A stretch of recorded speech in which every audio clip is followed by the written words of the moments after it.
my name is Jeff Pagano, and welcome to Harpin on Rugby, where with the help of some fellow fans, I get the chance to harp on what's going on with Leinster, Ireland, and the wider rugby world. First up, joining me this week is someone coming to us from the Great Rock of Gibraltar, earning cap number 36. Hello to Mr. Rich Mifsud. Hi, Jeff. Great to be back again. Indeed, good to have you, sir. And our second guest is making his first Harpin appearance, but is no stranger to the old rugby pods himself, as he can often be found chatting to a friend of the pod, Kyle Scully. A warm welcome to Mr. David Cordial. Thanks, Jeff. Good to be here. Good to have you. A slightly better subject matter than when we spoke last Sunday, I think. I think whatever happens about this match, I think we'll probably enjoy talking about it a lot more. All of which brings us now to our final thoughts on Friday's match, starting with Rich. Yeah, decent enough outing. I don't think that they were really challenged by Connacht to any great extent. But decent enough outing. Better cohesion going forward, but only in patches. The 9, 10, 12 axis worked well. And tries 2 and 3 are pretty much epitomize that. But as David has said, and I've also mentioned, that there were far too many handling errors. And a lot of those were unforced, and that's something that they'll certainly have to tidy up. I thought Sam Prendergast playing to the line improved us, because him and Foley have a nice little understanding together. I like Cormac Foley. I like him a lot. He's a really good player, and this is only my personal opinion, and it clearly doesn't count. But Kieran Foley has to play at 10, and has to be given the opportunity to play at 10 for lengthy periods.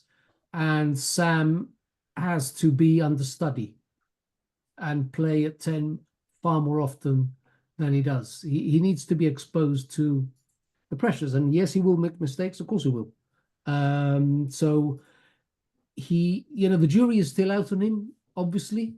We've been here before with other players. They've had all this wonderful potential, but then it never came to fruition for a whole host of issues, injuries.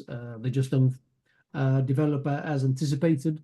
But I think I certainly have seen enough of Sam Prendergast to think that he's the real deal. And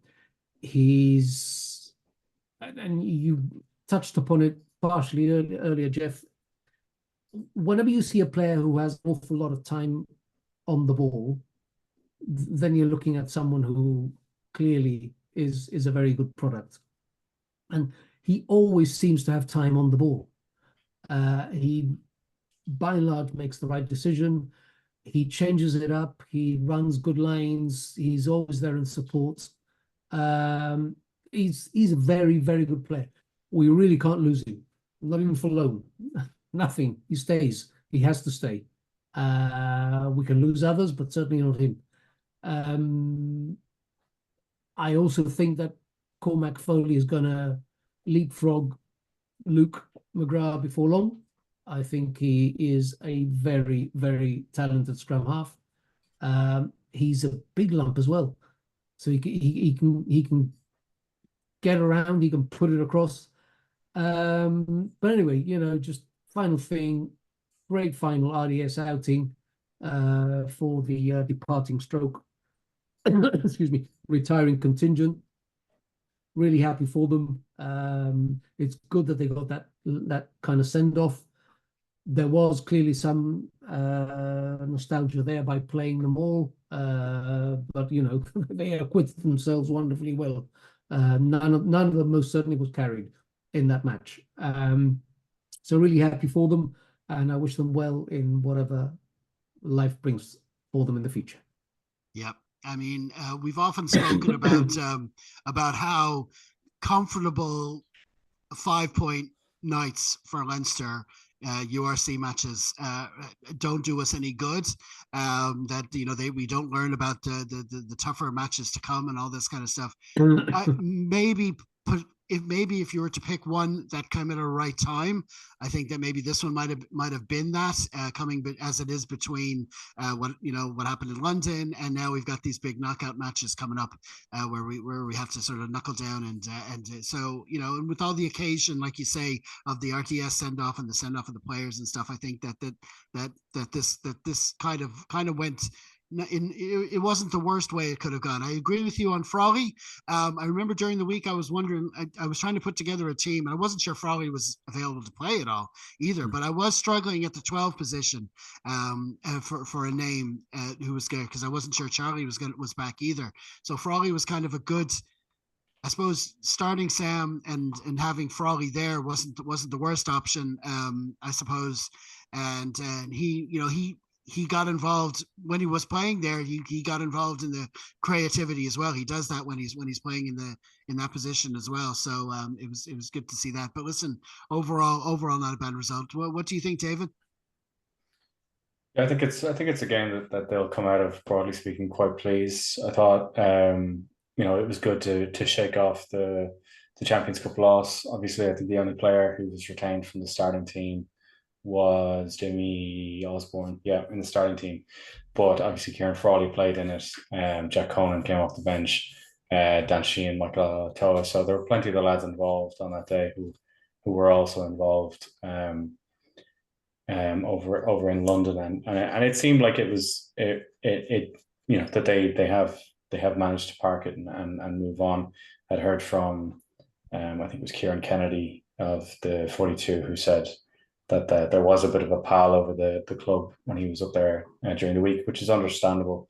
But it definitely didn't seem to slow them down. And they, of course, then managed to rest a couple of the big guns, the Gibson Parks and so on, who watched on from the crowd. Josh van der Fleer getting some camera time in his very cool shades as well. I thought Sam was excellent. I think it was phenomenal. I was kind of skeptical of him being picked in this game in the first place because, it didn't pan out that way once the weekend was done, but there was a very real chance that 5 points in this game could give us second or even first. Both the Bulls, Sharks game and the Munster Ulster game went down to the last 10 minutes. And if those 2 10-minute periods had gone differently, we could be in a much different space. So I didn't think this was a throwaway game. It seems obvious now that this was kind of an opportunity for Sam to go, hey, if you want to play for Leinster, let's see you play for Leinster and go for it. What's being mooted is a loan deal, so it wouldn't need as much lead in as a full-on contract switch would. So I wouldn't be surprised if that's going right down to the wire. And I think if Sam Prendergast wanted to show Leo Cullen that he should be playing 10 at Leinster next season, that game is about as good an example as he could possibly show. And the fact that by the end of the game, he was very clearly back in 10, despite Harry being on the field, the fact that he was back on kicking duty. Now, it was right in front of the sticks, but it was still him kicking the ball. I think speaks to where he is on that list. And I'd say he's a lot closer to jumping past Harry Byrne than he was even a few weeks ago, both through his own performances and through Harry's not being phenomenal.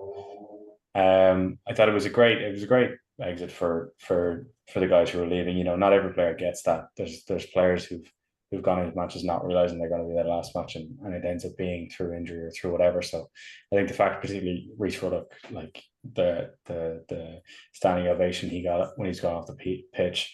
I think that we even got a chant of Reece going, which I don't know that we've ever done before, but it just seemed like it fit the moment.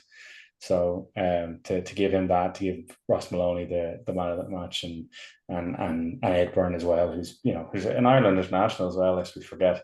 He's been a great stalwart for Leinster, and it was good to give those three guys an exit, particularly on a night that was that emotional, given it's 19 years in the RDS coming to an end there now. As I said earlier, it was a game with a lot of handling errors, kind of characterized by them, but not stifled by them. I didn't think, both teams were still able to get attacks going. Obviously Leinster more so than Connacht, but despite those handling errors, it didn't really seem to slow them down. I think that's because the handling errors, if they were through anything, were through over exuberance rather than through a slick ball or through wet conditions. It was perfect conditions for running rugby. And if those errors came from anything, I think it was over enthusiasm as much as anything. If there's anything that Leinster can take from this, as you said yourself, we don't often learn a whole lot from 5-point wins in the RC and in the RDS. But I think if there is anything we can take from it, it is that the Achilles heel of that blitz defense is that it can be gotten around. And when that happens, you really need to be able to rely on your scramble defense. And in the case of Connacht's one and only try, that is what they did. They got around it. And we got 3 scramble defenders to Shane Jennings. It was just that he managed to get an arm free, got the ball inside. And once that happened, there was really no stopping them from there. So I think if Jacques Nienaber is looking back over that game, that's the one thing he'll take from it, is that if the blitz defense is how we want to continue defending, and I would expect that, given that it's one South Africa, 2 World Cups, it probably is how we're going to keep defending, then that scramble defense needs to be really rock solid. But given that there were, I think, at least 3 or 4 instances in which the blitz defense was gotten around over the course of the game, and only one of them resulted in a try, I think they might even consider that to be an acceptable level of weakness, given how much it completely shut down Connacht's attack in the rest of the game. So overall, not the cleanest of games, but 5 points in the bag, some great performances from some young players and from some departing players. Sam Prendergast actually saying after the match that only 3 years ago, Breachwood was his coach when he came out of school. It's easy to forget he's only 21. So it was a great night for young and old players, and thoroughly enjoyable for everybody in the crowd. Absolutely. Okay, well, listen, we're gonna change it up a little bit now. Just have a quick look, because it was kind of an historic night, a final night at the RGS as we knew it. Just maybe ask the lads here what their favorite moments were from over the years at the old stadium. We'll start with yourself, David. Does anything stand out for you? Yeah, there's a couple of things. This is where I'll make the confession, and anybody who knows me well will know this, that I haven't actually been following rugby that long. I didn't grow up following it. I grew up playing GAA and hurling, and I only got into rugby as an adult. So I don't have the massive historical knowledge, but I've made up for that lack of history with absolute rabid intensity since. The one that kind of stood out for me, and it kind of goes to the highs of rugby are made all the higher because of the lows. And I think one of the most pernicious lows that in rugby isn't even Champions Cups defeats, it's injury. And it's seeing great players have careers either hampered or entirely taken away by injury. So when you get to see someone come back from an injury, that's a great day. And I'll always remember the day. He's a player who didn't maybe didn't go as far with Leinster or Ireland as he would have liked to, but Adam Byrne was a winger who spent most of his career with Leinster, 1 season with Connacht. He did actually get 1 Ireland cap, I checked, back in, I think it was 2016 or 2017 against Argentina in a November series. He suffered a lot with injuries in his last few seasons at Leinster, and in his final season, he came back and played a barnstormer of a game in front of us. I think he even scored a few tries, and there's a great picture for anyone who wants to look it up after the game of him going up to I think it's the North Stand, and hugging his mum on the touchline. And I think it just goes to speak to the fact that these guys are all human, and that rugby goes beyond just the pitch. In terms of performances, once again, this is a bit recency bias, but I couldn't help but overlook it. The best thing to happen to Irish domestic rugby in the last few years is that it's been married to South African domestic rugby. I don't think we've seen such a jump in engagement and in performance levels. But the very first time that Leinster faced the Sharks in the RDS, if anyone wants to go back and watch just a really fun game of rugby, that was a really fun game of rugby. It was a fully stacked Leinster team. Johnny Sexton at his argumentative best, and it was just once again another beautiful sunny day in the RDS, running rugby in both directions. Sharks gave as good as they got, and it was just for me, it's one of the all-time classics, especially considering it was just a mid-season game. And then in the last season, the highlight of my last season has been Leo Dwyer. I think the way himself and Mike have gotten the crowd up for it, you know, I think it can be hard, particularly with Irish people. We're not given to, I wouldn't say we're not given to flights of fancy, but sometimes we can be a bit cynical about things like that.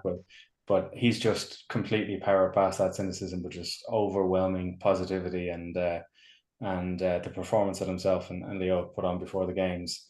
Really, whether it's in the RDS or it's in the Aviva, it gets the crowd going in a way that has been a point of criticism of rugby in general in Ireland, but Leinster in particular.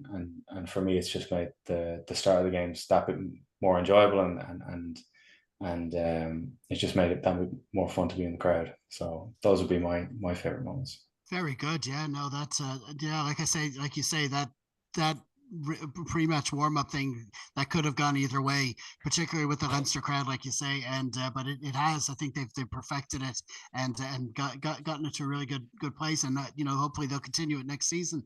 Okay, so Rich, we'll go over to yourself now. Of course, you've a little bit to go. You can't exactly hop on a Dublin bus and get down to the RDS every weekend.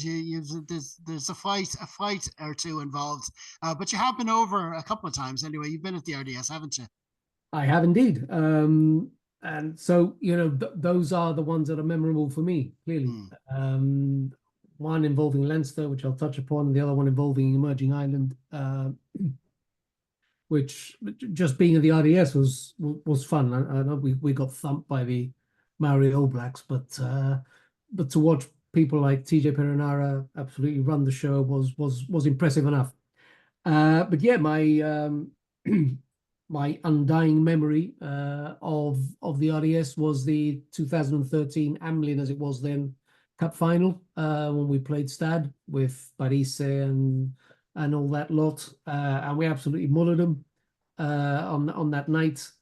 And you know, those were the days of Brian O'Driscoll and Leo Cullen, Madigan, Fitzgerald, and all these players that we've seen play and love, and it was just a fantastic night, absolutely brilliant night. And of course, the team won; they won the cup.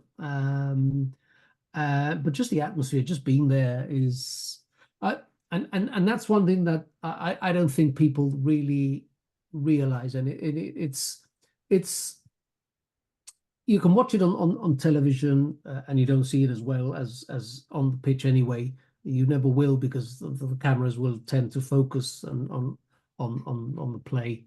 So you can't see how people move around the pitch, or how people set up, or teams set up, I should say. But the one thing that can never capture is the crowd. You know, it's just awesome. And of course, we're not talking about the Aviva or any other stadia that I've had the very good luck to be at. But the crowd makes the match. You can be, and I have been at matches where involving Ireland, where Ireland have won convincingly, and the crowd was just flat. And then I've also had the pleasure to have been there when the crowd has just been electric. And you know, it makes all the difference. So that is, limited though it is, of course, by distance and being geographically challenged as I am. My favorite memory is my first match at the RDS. Yeah, like you say about the crowd, someone took a perfect video on the night, and I shared it on Twitter, where there was Leo was doing some fan engagement with the crowd. He had all the kids down to the front of the North Stand giving them high fives. So they were videoing that, and then just at that same moment, the shot pans away, and that's when Jimmy O'Brien is running in for his worldie of a try. It's like everything you see, all the good things from the RDS experience in one moment there. You know, it was really good. For me, I suppose I picked out three quick moments that I remember. If you're talking the Anglesey stands, well, I didn't get to see too many games from that side, but one moment I did see was Dave Carney's try against Toulouse. I think it was 2019, January or something, when Ross Byrne put it on the money to him in the corner, and where I happened to be sitting, I was on the far side, the far left side of that stand.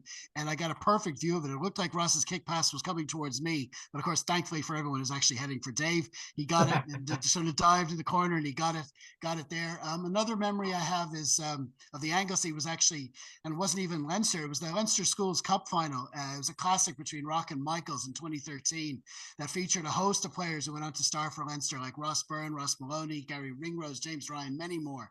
But I had a decent camera with me on the day anyway, and I got a snap of the Rock team in front of their fans before kickoff that went a bit viral. So I guess that kind of counts as a memory as well. But that was a great match as well on the day. But my overall favorite RDS moment has to be Drico's try against Wasps. I think it was 2008.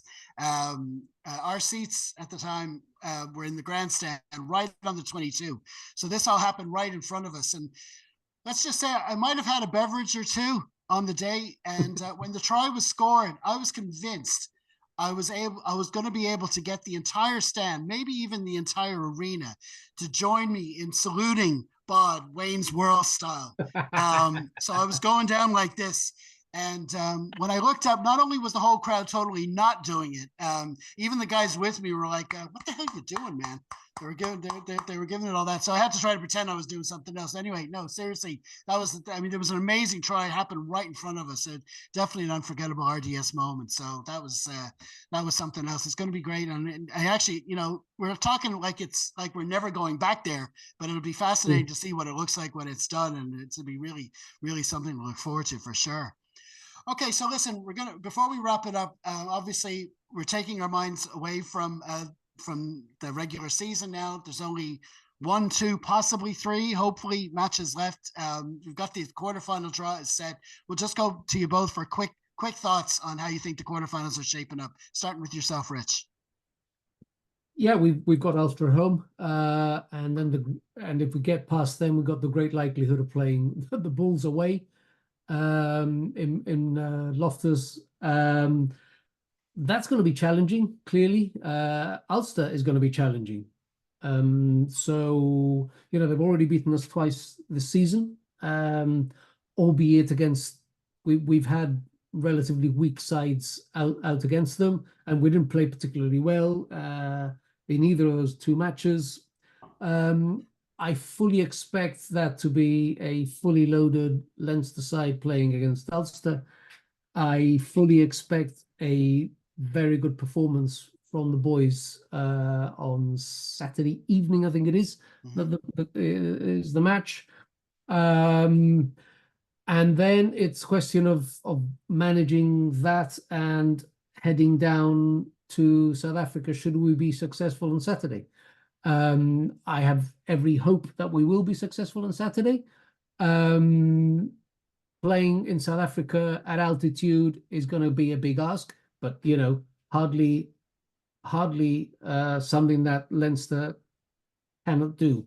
As I've said many a time, on our day when it's on the money, we're pretty much unplayable. But Bulls, I think, showed enough vulnerability in their match yesterday to give me a smidgen of hope that if we up the ante and if we up the game, that it should be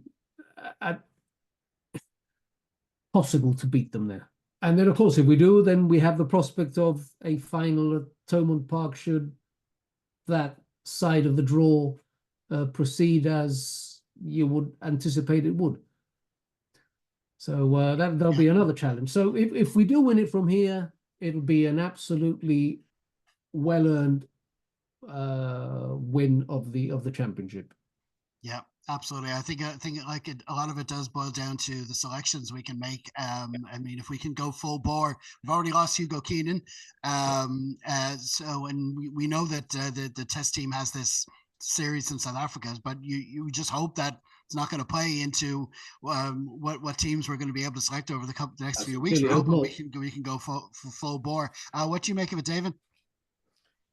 I think it's I think largely these quarterfinals are, they're always hopeful for a couple of upsets, although not obviously when you're the team liable to be upset. I don't think there will be this time. I think if it's going to happen, it'll be Glasgow and the Stormers. The Stormers for all their ups and downs over the course of the season, they did finish the season on 12 wins from 18.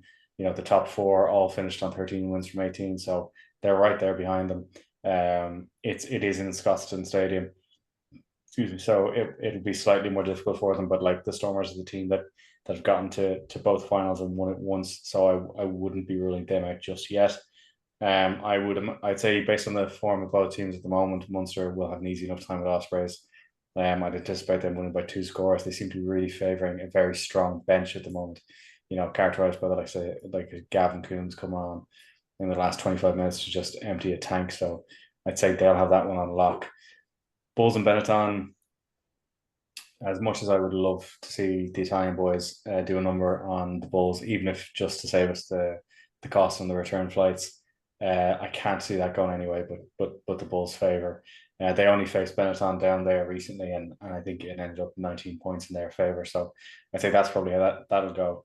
And then Leinster v Ulster, I think this is if anything, this is something we should have hoped for. There's a balance that needs to be redressed there. We haven't faced them full strength this season. They've been very tight games, 1 score affairs, and I think a big night in the Aviva under the lights.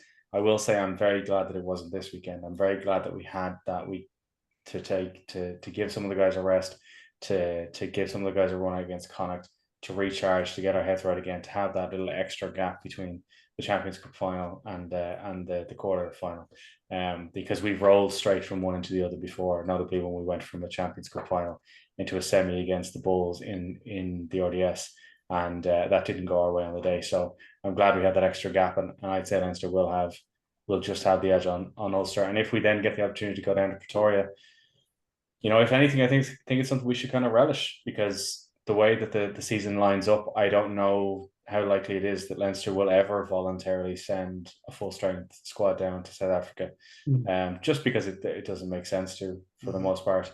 So if the case comes that we are forced into it, I think it could be a great occasion. And from Andy Farrell's point of view, if he's looking at going down to South Africa in July, the first test game will be in that stadium in Pretoria, and I don't think that maybe he might see it as if anything, an opportunity to give these lads a test run out in the same stadium against some of the same players under the same conditions. So if it comes to that, initially I balked at it, and I very much wanted the home run of fixtures, mostly so I could go to them. I'm not going to fly to South Africa, but I think it could be a really exciting run in, and so I'd predict Munster, Bulls, Leinster, and then it's a coin flip between Glasgow and Stormers. Yeah, no, that's really good. It's a really good point about going to play the Bulls. I mean, it's on the one hand, it looks like it's definitely a tricky path to the title for Leinster. We've got Ulster who've done the double over us, and then if things go the way to form, you've got the Bulls and then Munster. They're the teams that put us out the last 2 seasons. And then, like you say yourself, the Stormers are kind of lurking there as well. They're kind of lurking in the draw, and we actually have never beaten them. But the opposite of that is, like, none of them will fancy playing us anywhere. I mean, we remember our own position, so it's really well poised, and it's good for the league overall as well. Like we've said before, it's good that all 5 nations are represented in the final 8, and that it was so close. There were so many teams that also could have made that top 8. It's really well said. Lots of good rugby to look forward to. Okay, well, listen, lads, we're going to leave it there. Many thanks again to Rich and David for joining me. That was a brilliant pod. I hope to have you both on back again soon. Thanks, lads. Oh, thank you. Good night. Thanks, Jeff.